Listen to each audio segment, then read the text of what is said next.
Hi friends, welcome to mom's kitchen. ఈరోజు village style చేపల పులుసు ఎలా చేయాలో చూద్దాం. నేను దానికోసం కేజీ చేపలు తీసుకున్నాను. వాటిని ముందుగా శుభ్రంగా ఉప్పుతోని కడిగాను. ఇప్పుడు కొద్దిగా ఉప్పు, నిమ్మకాయ పిండుకొని కాసేపు పక్కన పెట్టుకొని మళ్ళీ ఒకసారి కడిగితే చేప స్మెల్ రాకుండా ఉంటుంది. 2 ఉల్లిపాయలు తీసుకొని కాల్చి పేస్ట్ చేసుకోవాలి.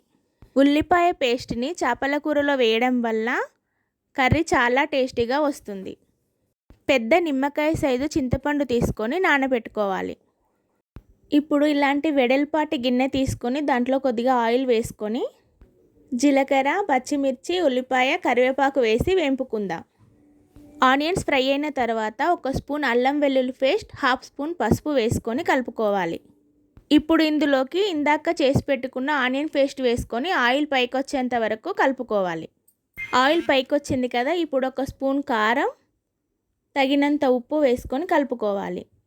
ఇందాక కడిగి పెట్టుకున్న ఫిష్ కూడా వేసుకొని మసాలా అంతా పట్టేలా కలుపుకోవాలి. ఇప్పుడు చేపలు 5 మినిట్స్ ఫ్రై అయిన తర్వాత ఇందులోకి చింతపండు పులుసు యాడ్ చేసుకుందాం. ఒకసారి కలుపుకొని 15 నిమిషాలు మూత పెట్టి ఉడికించుకోవాలి. మీడియం ఫ్లేమ్లో పెట్టుకొని మధ్య మధ్యలో కలుపుతూ ఉడికించుకోవాలి. చేపల పులుసు దగ్గర పడింది కదా, ఇప్పుడు దీంట్లో 1/2 స్పూన్ జీలకర్ర మెంతుల పొడి, కొత్తిమీర వేసుకొని ఒకసారి కలుపుకొని స్టవ్ ఆఫ్ చేసుకోవాలి. అంతే, చేపల కూర రెడీ. విలేజ్ స్టైల్ చేపల పులుసు చాలా టేస్టీగా ఉంటుంది. ఒకసారి ట్రై చేసి ఎలా వచ్చిందో కామెంట్స్లో చెప్పండి. లైక్, షేర్, సబ్స్క్రైబ్ చేయడం మర్చిపోకండి.